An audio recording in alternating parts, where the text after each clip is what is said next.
Most people believe mastering their emotions is about suppression, clenching their jaw and forcing a calm exterior when the storm hits. But that's like trying to bail out a sinking ship with a teacup.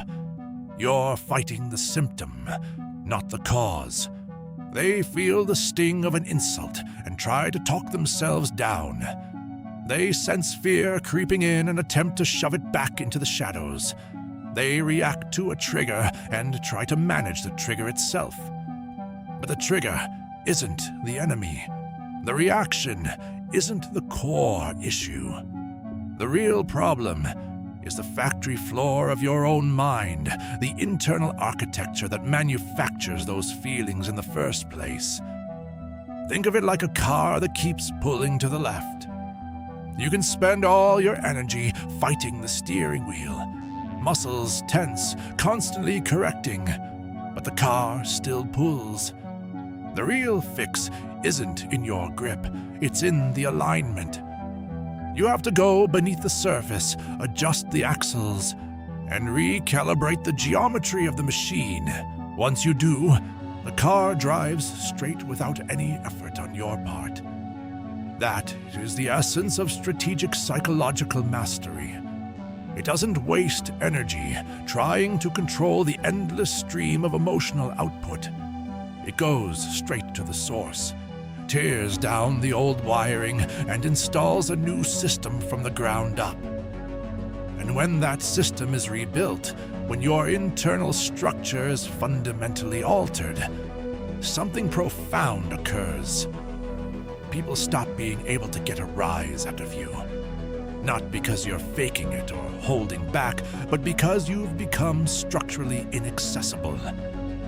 The architects of power in history understood something that gets lost in modern self-help.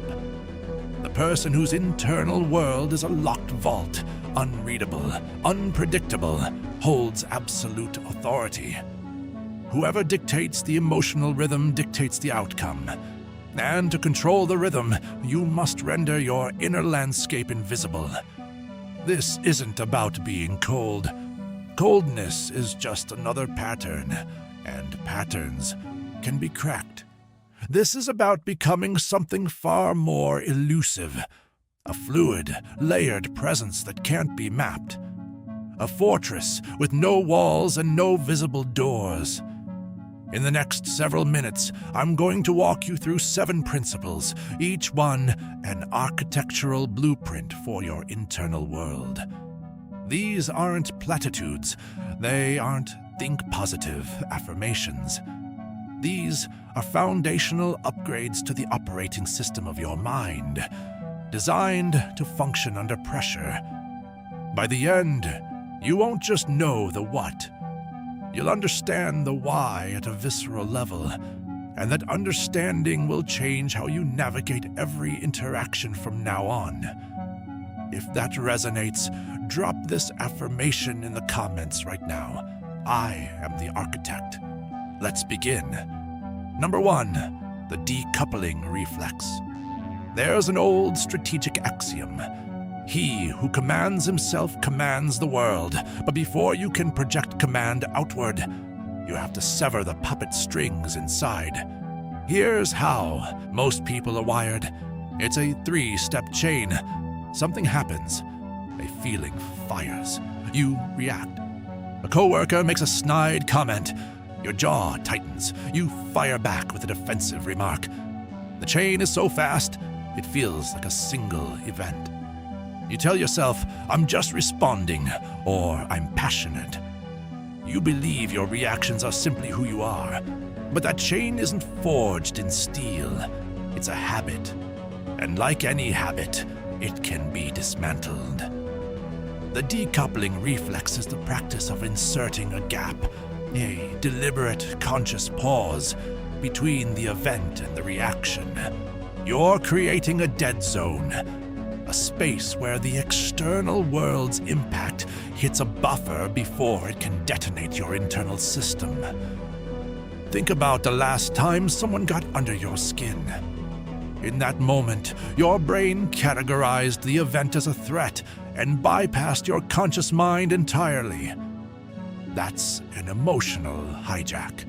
Your logic center goes offline, and whoever lit the fuse now has the remote control. When you practice decoupling, you train your nervous system to hit the brakes. You inject a pause, just 1 or 2 seconds, before the automatic script runs. In that pause, you reclaim authorship. You get to decide what that event means. You become the one assigning value, not the person provoking you. You don't build this overnight. Start small. The next time irritation sparks, before you react, ask yourself one question. What is literally happening right now? Not what you feel about it, not what it reminds you of, just the neutral facts.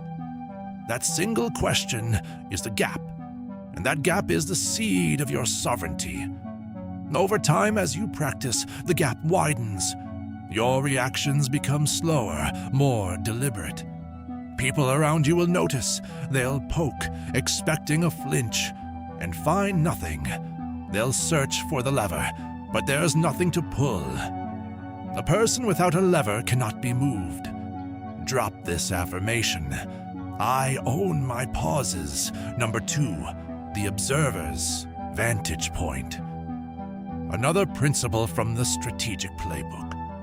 To see the trap, you cannot be standing inside it. This is the core of shifting your perspective. Most people experience the world as participants. They believe things are happening to them. An insult lands like a punch to the identity.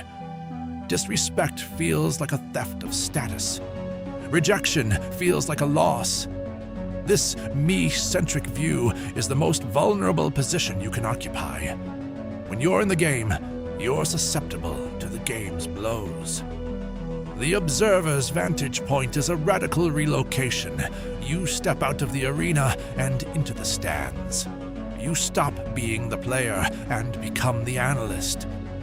When someone insults you now, you don't receive it as an attack.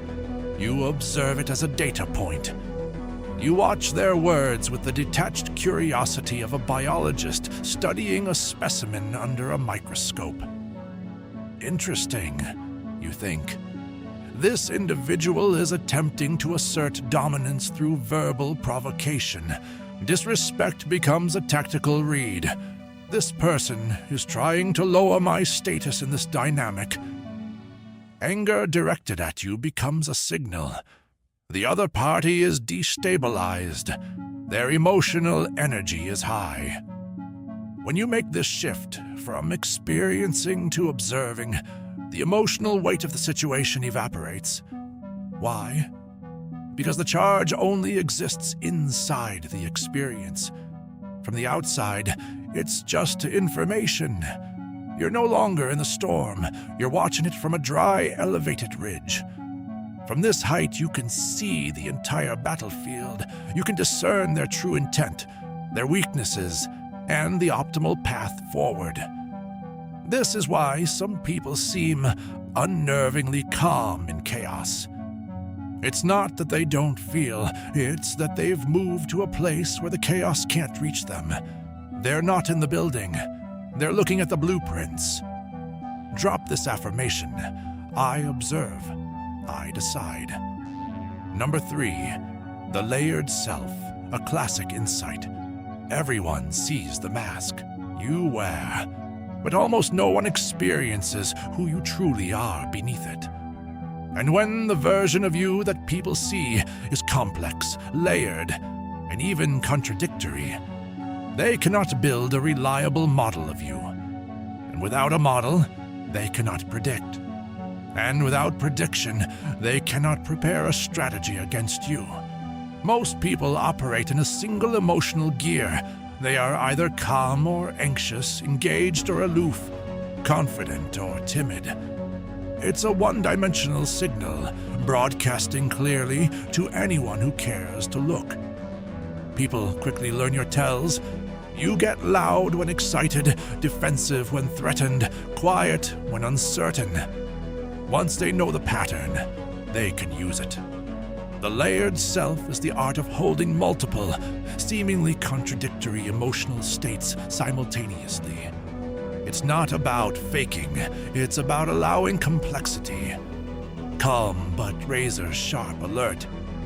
Your posture is relaxed, your expression neutral, but your eyes are tracking every micro-shift in tone, every pause, every subtle gesture. The calm is real, the alertness is real. They exist together, detached but fully absorbed. You appear uninvested, almost indifferent to the outcome, but internally you're processing at high speed, evaluating options, calculating moves. You're in the conversation but not emotionally entangled, present but unmoved. You're responsive, you're listening, but your core remains undisturbed by the highs and lows of the exchange. You're like a professional poker player focused on the game but completely unattached to any single hand. Why does this make you unreadable? Because people can only see the surface. They see the calm and think they have got you. They see the detachment and assume they know your angle. But their model is incomplete. Every read they make is wrong because they're missing half the data. They try to provoke a reaction and get unexpected stillness. They try to anticipate your move and you shift in a direction they didn't foresee. Predictability is a vulnerability. Complexity is your armor. Build this by practicing duality in low-stakes settings. In a casual chat, practice being fully present while also observing yourself being present. Practice letting your body be relaxed while keeping your mind sharp. Over time, this layered complexity becomes your default mode, and your default mode becomes a fortress with no visible entrance. Drop this affirmation. I am too complex to map. Number 4, strategic economy of expression. Every reaction you give, a smile, a tense jaw, a flicker of excitement, a sigh of frustration, is a data packet you're handing out for free. You're providing a live, real-time map to your inner world. You're teaching people what impresses you, what frightens you, what rewards you, and what wounds you. And once someone has that map, they can navigate you. Manipulators and master negotiators know this intimately. Your reactions are the doors to your castle. If you leave them unlocked, people will walk through. Strategic economy of expression means treating your reactions like a finite, precious currency. You don't spend them frivolously. You invest them deliberately. Before you let a reaction slip, you ask yourself, does revealing my state in this moment serve my objectives? Sometimes the answer is yes. A well-timed show of emotion can build trust, signal strength, or create rapport. In those cases, you react intentionally, like a master actor choosing their moment. But most of the time, a reaction serves the other person's agenda. They said something provocative to see if you'd flinch. They made a statement to see if you'd jump in to correct them. They're fishing for a data point. If you give it to them automatically, they win a small battle. They've confirmed they have access. When you suppress that automatic reaction, when you absorb the provocation and give back nothing, you create a powerful dynamic. First, it creates psychological vertigo. Humans expect reciprocity. They throw a stone and expect a ripple. When they get nothing, the loop is broken, leaving them momentarily disoriented. Second, it extinguishes their behavior. People provoke because they get a payoff. When the payoff stops coming, the provocation becomes useless. They learn subconsciously that you are not a productive target. Third, it strengthens your internal muscle. Every time you choose not to react, you are strengthening the very structure of your self-control. You become genuinely impervious to small provocations because you've trained yourself to be. This doesn't mean becoming a blank wall. It means becoming selective. Your reactions become rare, and therefore, when you do choose to use one, it carries immense weight. People pay attention because it's an event, not background noise. Drop this affirmation. My silence is my currency. Number 5, the clean slate protocol. And there's an old warning about wounds from the tongue. They fester longer than wounds from the sword. Why? Because they create emotional memory. And emotional memory isn't just painful, it creates predictable patterns. And patterns are control points. Think of the people you know who carry a heavy backpack of past grievances. They remember every slight, every betrayal, every moment they were made to feel small. They've woven these memories into a narrative. I'm someone people take advantage of, or no one ever respects me. These narratives aren't just baggage, they are scripts. And when you operate from a script written by past pain, your behavior becomes predictable. You're acting out a story, not responding to the present moment. Furthermore, other people can sense this emotional residue. They can smell the old resentment. They can tell you're still reacting to something that happened years ago. And a person who can read your emotional history can weaponize it. They can either position themselves as the cure for your old wounds or poke the wound to destabilize you. The clean slate protocol is about making a radical distinction between two types of information. First, data, factual intelligence. This person lied to me. In high-pressure situations, this person tends to get aggressive. This is clean, useful, and you keep it. Second, residue. The emotional charge attached to that data, the anger about the lie, the fear from the aggression. This is the garbage you must expel. You don't forget that someone lied. You store that fact. But you release the anger. You don't need the emotional wound to remember the lesson. The lesson and the wound are separate. This is not easy. The brain is wired to cling to painful memories. It's a survival mechanism, so you have to practice consciously. When you catch yourself replaying an old slight, stop. Ask yourself, what is the useful information here? Extract the intelligence and then consciously let go of the emotion. Breathe it out. Over time, this practice yields something extraordinary. You become a person unshackled from your past. You are no longer reactive based on old scripts. You are present, clear, and operating entirely in the current moment. No one can predict you based on your history because your history doesn't own you. I carry data, not pain. Drop this affirmation. I carry data, not pain. Number 6, fractured perception. A key insight from strategic thinkers. The leader who is predictable is a leader who is vulnerable.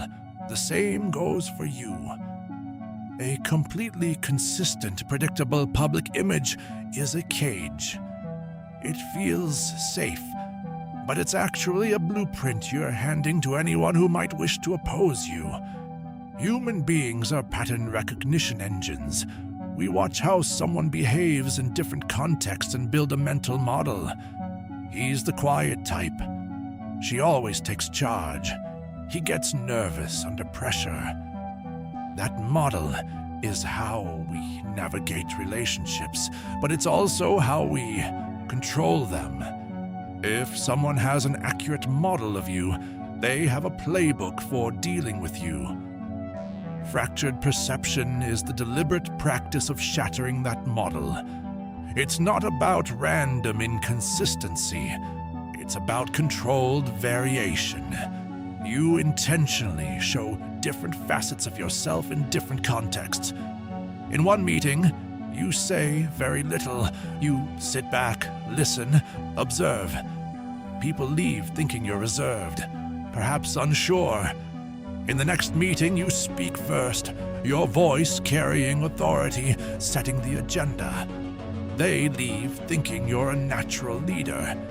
In one conversation, you're warm and curious, asking personal questions, building a bridge. In another, you are crisp and task-oriented, giving nothing personal away. Each version of you is authentic. You're not acting. You're simply choosing which aspect of your authentic self to lead with in a given context. But to anyone trying to compile these observations into a single, coherent image, it's impossible. The pieces don't fit. The picture is blurry, and a blurry picture means a weak strategy. Anyone trying to figure out how to approach you, negotiate with you, or outmaneuver you will be constantly recalibrating. They'll try one approach, get an unexpected result. They'll try another, get another surprise. They'll spend their energy trying to solve you while you operate freely. The more consistently you practice this deliberate inconsistency, the more strategically unpredictable you become. And in the hands of a calculated mind, unpredictability is the ultimate weapon. Drop this affirmation. I am a blur in their focus. Number 7. The void. There's a third option often overlooked in the dichotomy of being feared or loved. To be neither. To step entirely outside the emotional economy. To become the person who is simply not available for the transaction. Every interaction has an emotional dimension. It's an energy transfer. Someone brings enthusiasm, looking for you to match it. Someone brings hostility, testing if you'll absorb or resist. Someone brings neediness, reaching for your validation. The unspoken social contract is that you will receive this energy and return it, either in kind or in opposition. The void means you opt out of that contract entirely. You don't resist the energy. That's still engagement. You don't counter it. That's still a dance. You simply do not participate. The energy is sent, and it lands on nothing. It falls into a vacuum. This is psychologically disorienting for the other person. The human mind craves reciprocity. It needs to close the loop. When you send energy and get energy back, the world makes sense. When you send energy and get nothing, a psychological tension builds. The other person will often escalate, become more animated, more dramatic, more provocative, in a desperate attempt to finally get a reaction and close the loop. And while they are escalating, revealing more of their fears, their desires, their tactics, you are watching calmly, learning everything you need to know, while giving them nothing to work with. The void is not cruelty. It's strategic absence. You're still there physically. You may even be nodding and maintaining eye contact. But your emotional core is not in the room. It's somewhere they cannot reach. To develop this, start by identifying emotional exchanges where you have no strategic need to participate. Someone vents to make you feel guilty. Acknowledge their words without absorbing the guilt. Someone brags to make you feel impressed. Register the information without giving the performance they're fishing for. Someone brings tension into a space, hoping it spreads. Let it pass through you without catching it. Gradually, you become someone who is simply not a viable target. Not because you have thick armor that can be broken, but because there's no target to hit. The architecture of freedom. Everything you've just heard converges on a single point. The location of your emotional core is your greatest strategic asset. When it's on the surface, visible, reactive, easy to find, you are at the mercy of anyone skilled enough to reach for it. And people will reach. They are constantly, often unconsciously, mapping your architecture, testing where your buttons are. Once they have that map, they have leverage over you. But when your emotional core is hidden, relocated to a place that cannot be found, everything changes. People cannot trigger what they cannot find. They cannot manipulate what they cannot reach. They cannot predict what they cannot read. These 7 principles are not about becoming a machine. They are not about disconnecting from life. The capacity for genuine depth, connection, and presence remains. In fact, it becomes richer when it's chosen rather than forced out of you. The goal isn't to feel less. The goal is to own the controls, to decide when, where, and how your inner life is visible. The person with no internal control is a puppet of their environment.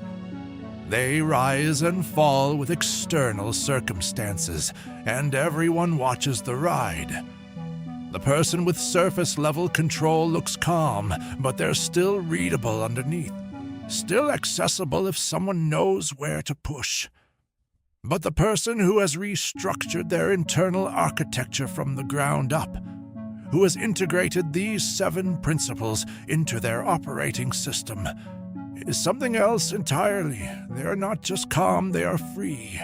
They are not just guarded, they are unreachable. They are not pretending to be strong, they are built differently. Uncertainty is the one thing the human mind cannot dominate. We can counter strength, we can exploit weakness, we can predict patterns, but we cannot navigate what we cannot map. When you become the unmappable person in any room, the one whose inner world is complex, shifting, and invisible, you hold a power that needs no display, needs no defense, and cannot be taken from you. So here is your directive. Stop trying to feel less. Stop trying to look tougher. Start rebuilding the structure. Redesign the factory. Because once the machine is built right, nothing that comes off the line can be used against you. Go back through these 7. Pick the one that hit you hardest. Practice it every day for 2 weeks. You don't need all 7 at once. One principle, practiced with discipline, will change how you move through the world. Then add the next, and the next, until the whole system is rebuilt.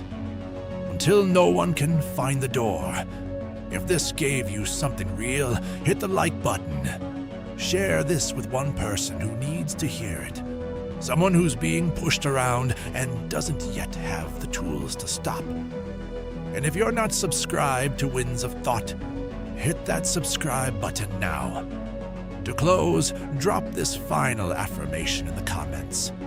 Structurally untouchable, because that's what you're building. Not a wall, not a shield. A completely different structure. One that cannot be touched, because it cannot be found. Go build it.